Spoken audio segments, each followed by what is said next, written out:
Hello and welcome. My name is Samuel Gray, and I already watched this trailer once while recording, but unfortunately I ran into some audio issues that rendered the footage unusable and unable to be restored. So I am having to re-record this, unfortunately with my initial reactions kind of being lost to the ether. But I figured I'd take a different approach to this and just talk a little more in depth about my thoughts on it while we watch the trailer. I've been a fan of Monster Hunter since Monster Hunter Rise. It was the first entry to really get me into the game. As soon as we find a good spot, we can get things Now, if set you up look at the and ready graphics, to go. And then we they can are get really started. taking a Monster Hunter World style.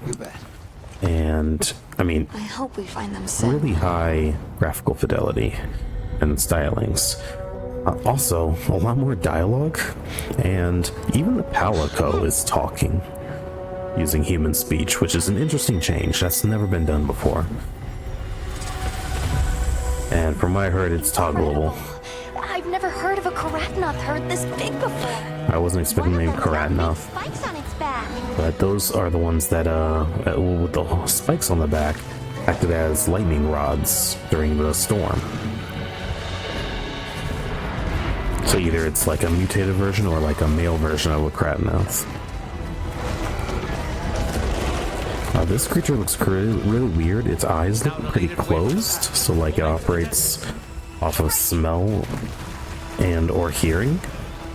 Oh, and there, if you notice, the player used part of the environment by grappling to it and yanking a portion of that hanging rock down to hit a chasing monster. I find that interesting because I think that was a part of Monster Hunter World that a lot of people liked, was that environmental interactability.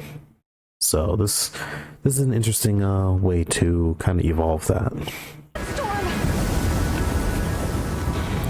Now, I do like how we have a rideable buddy, right? Like, I love the Palamedes in Rise. I do kind of wish that the dogs were back.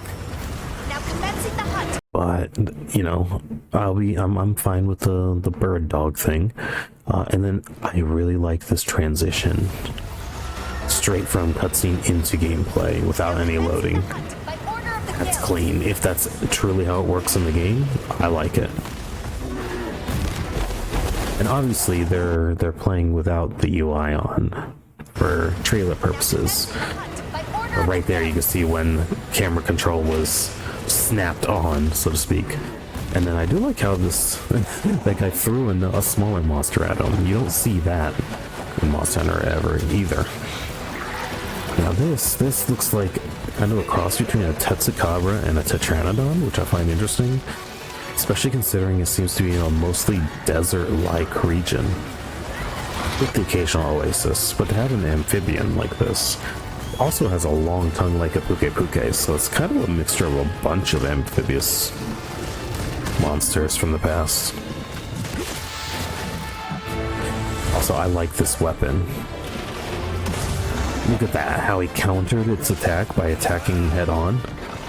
So cool. Also, it seems like a multi-form weapon. That explosion. And the way he drug the blade along it. For this expedition. Thank you, sir. Also, I think that's supposed to be the player character saying thank you, sir. So I heard that the player character is actually voiced, which is interesting. Also, I have no idea if this is like a canned animation, like an interaction thing, because he countered it and then it went into this animation. They made the counters pretty unique. Like, a lot of people had complaints about counters in Monster Hunter Rise being a bit too one note, but in here it looks like you have to enter a stance in order to use a counter move, which I find interesting. Makes it a little more active, and you have to like prepare yourself a bit more for a counter. There was an aspect of that in, what was it? The longsword, basically the katana, where you had to enter sheath stance to do the counter. But yeah, and then some of the silkbind skills where you entered a specific stance to counter some. So, I mean, it's cool. It seems like they've kind of evolved that and made it a little more fancy looking, right? More interactive or cinematic. And I do like how having Monster Hunter World and Monster Hunter World Iceborne save data gives you costumes. Makes me think maybe I should get into Monster Hunter World sometime this year, since the game's not coming out till 2025. The only Monster Hunter I've actually played a lot of would be Rise, and I played that on my Nintendo Switch rather than PC. So maybe I should try it out, Monster Hunter World on PC, if I can get it on the cheap. So now we get a word from the producer. He made it, and it's a good trailer. So there we go, the director. Art director and executive director, okay. They have some interesting things to say, although they don't go too deep into specifics. It seems like they're saving that until closer to 2025. Which is smart, you know, trickle some information to keep things interesting, since as they say it's still in development. Keep us interested with a trickle of information, but don't go hard on the marketing push until closer to release. 一言ずつでももらえたらと思いますので、じゃあ徳田の方から。はい、プロモーション映像でも見ていただけたかと思うんですけれども、今回の環境がどんどん変化して、I do like this drastic changes. 今まで以上にちょっと That's a pretty cool aspect because it allows you to kind of double up on environments using the same maps, but in a creative way. Kind of like a day and night cycle, but more drastic. やりたいっていうのもあって、それを モンスターハンターらしくどう描くかっていうのはかなり今回こだわって portray a harsh world in a Monster Hunter way. ストーリーですね。ストーリーとかそういったアクション部分もそうだけど、とにかくその It is a difference in environment from Monster Hunter World and Monster Hunter Rise, where you have like one central hub that you always come back to, and it seems to take place in a more limited region. Wild seems to be more like an untamed region, right? Which gives that sense of exploration, like you're exploring, you know, untamed wilds. Hence the name. Now, I think he's a little wrong about this since we last had an amphibian monster, because we did have the Pteranodon in Rise, although that was a bit more of a platypus than an amphibian reptile. This game does have, I mean, Excalibur, Puke, Pteranodon seems like a mix. Now this is interesting. The monster that changes drastically depending on its environment, right? Is there, and then here you see a red one, which seems to do some fire-like effects during the harsher daylight, right? You see two variants right there. 危険性みたいなのを感じる性質みたいなものっていうのはちょっと今までのモンスターハンターにないような So more variants within the same regions, which I find interesting. プレイヤーハンターがですね、ある生物生き物に乗って And yeah, here's the new dog friend. Well, it's not really so much a dog as like it almost looks like a mini but feathered Rathalos almost or something. Yeah, sacred. モンスターワールド同様、今回もいろんな地形に Usually running on 2 feet, but when it goes into a full run, it uses all 4, and it's got wings on the front ones that you can use to glide. It's kind of an interesting way to help with traversal, right? セクレットを使っていろんなところに行ってもらうっていうのを結構 That's one thing I really did like about the Palamutes, right? The dogs being able to hop on them like that and move at a faster rate. It became my go-to way to travel across the maps. And I honestly rarely went back to the Palicos after I got strong Palamutes. この前のプレイステーションの、デジタルイベントでもお知らせがありましたけど、モンスターハンターワールドとアイスボーンプレイされている方にはワイルズの中で And yeah, here we go. Some Palico costumes for those who played World. Like I said, it kind of incentivizes me to give World a try. It's just a tiny extra push. I'm not going to be like trying to get it full price or none, but if I can get it on the cheap, yeah, sure. 気になることもいっぱいあると思うんですけど、まだまだ開発中で、今もちょっと開発抜け出してこれ収録してますので、ちょっと早く戻って開発の方を進めないといけないので、まあ映像としてはそろそろ終わりにさせていただきたいと思っているんですけど、もう一つ、皆さんにお知らせがありまして。 And then the last announcement that they close this out, the Summer Games Fest on the 7th of June. サマーゲームフェスト。American time, because it's June 8th in Japan, June 7th here in America. It's going to be happening right as my work shift ends, so before I even really get to leave. But yeah, you can bet that as soon as I get home from work that day, I'm going to see what they had for us and do videos on them. So make sure you like and subscribe if you want to see my continued coverage on this. Monster Hunter Rise was the game that really put me on to Monster Hunter. So, you know, I would like to see if the next game to be released in the series does give me, you know, more of what I enjoyed about Rise.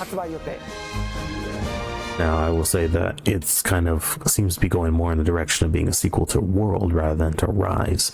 So I'm still on the fence about it, but you know, I'm more optimistic after having enjoyed almost like 400 hours of Monster Hunter Rise, right? That just got so much fun out of it. I mean, it was one of my main games when it came to streaming during my time on Twitch. I was in the upper, I think it was like 9% of activity, stream activity on the platform. Despite only being able to stream once or twice a week, I was streaming so much Rise for about a year or so, and a year and a half, and yeah, I mean, it was just the game for me the year that it came out and the following year. I got so much fun out of it, and I met some pretty cool people through it as well. Got to play with some other streamers, got to hang out with some folks that I played it with a lot. Became known as a pretty killer tank, like team healing tank, with my sword and shield build, which I made myself because the game allowed me to play how I wanted to play for the majority of its content, which was a plus for me. I hate being forced into certain playstyles just to have a viable chance. I like the freedom to play how I want and to live or die by my own skill rather than what's meta, right? And yeah, I was able to make my own builds as I progressed through the game, and even into most of the master rank content. I didn't have to use meta builds, so to speak, in order to have a fighting chance. And so that really earned the game some plus points for me. That's just very important for my enjoyment of a game, is that freedom to play, you know, use whatever playstyle I want within the game's design, right? So I'm hoping that will carry over more into this one. I hope they don't make this one more grindy than Rise just because they're following more closely to World. I would like them to keep a lot of the quality of life changes that were introduced in Rise, even when compared to World. Like, yeah, keep more of a World direction, that's fine, but don't just throw away all of the changes that were in Rise simply because it's not a handheld, you know, not a game designed for handhelds, right? Times have changed. People aren't really, not as many people anyway, are able to grind out one game forever and ever and ever, and Rise had a lot less grind than even World, but a lot less grind than the games before World, right? From Generations Ultimate on, or backwards. Those games had so much grinding involved, and the gameplay itself felt more clunky. So I really hope that this keeps the snappy, satisfying game feel, the quality of life improvements, like no longer needing hot and cold drinks in order to operate at a baseline level. just simply to avoid negative status ailments. Like, no, they don't even benefit you. They don't buff you up. They were simply required just to operate at regular level, which, no, I just couldn't consider that good design. But yeah, I mean, I'm optimistic about Wilds. It's looking fun. Since it's not going to be on handheld, PC is the way I would go. And that's why I'm thinking of getting into World if I can find it on a deep discount, so that I could give Monster Hunter World a try and have at least half of this year to dig into that a bit, see how I like it. And then they talking about other parts of the Monster Hunter series, like Monster Hunter Stories, the 3DS game, being up-resed and ported to current consoles with full voice acting. Now, I don't know how much voice acting there was in the original. And this is the more recent entry, which you can tell from the graphical fidelity and just the graphic style. I have this on the Switch. It doesn't run at the best frame rate all the time on the Switch, but it's still pretty fun for an RPG. I honestly should play more of it because I haven't gotten that far into it. But yeah, that's the current info on Monster Hunter Wilds. Like I said, I'm really looking forward to it. Monster Hunter Rise really made me into a believer, so to speak. So I am quite optimistic about this one, especially if they take what they learned from Rise and apply it to the structure of World, and kind of evolve it like they always try to with each new generation, so to speak, of the series, right? This is the first game of what could be called Gen 6. Gen 6? Yeah, Gen 6 of the Monster Hunter series. So yeah, that's it for now. Next week they're gonna have not next week, Friday, they're going to have more info for us at the Summer Games Fest. So keep an eye out for that. I'm gonna record and upload a video shortly after that. So make sure you like and subscribe if you want to see what I think about the ongoing material coming out for this game. And if you want to take part in any future streams where I play Rise or maybe even World once I can get it.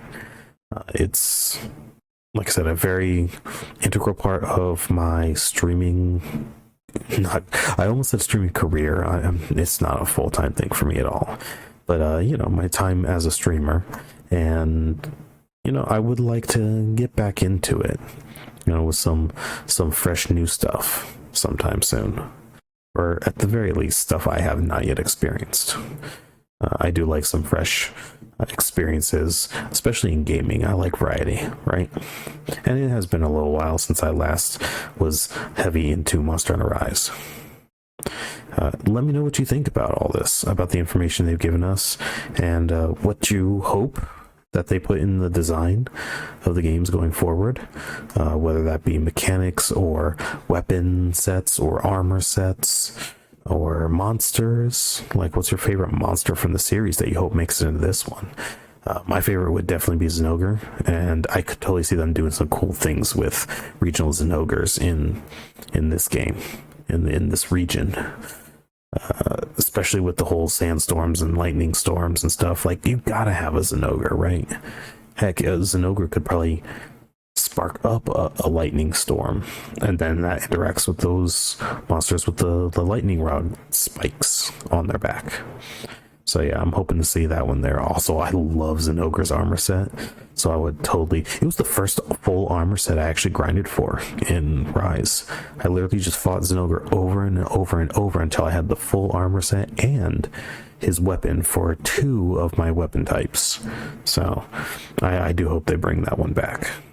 Alright, that's it for me. This has been Samuel Ray, also known as Dr. Sam, and I will see you next time in either my next Monster Hunter video or the next video of mine that you watch, which in the outro there will be a video that you might like. So hopefully you can have the time to click on that and give it a look. See you later. Have a good one.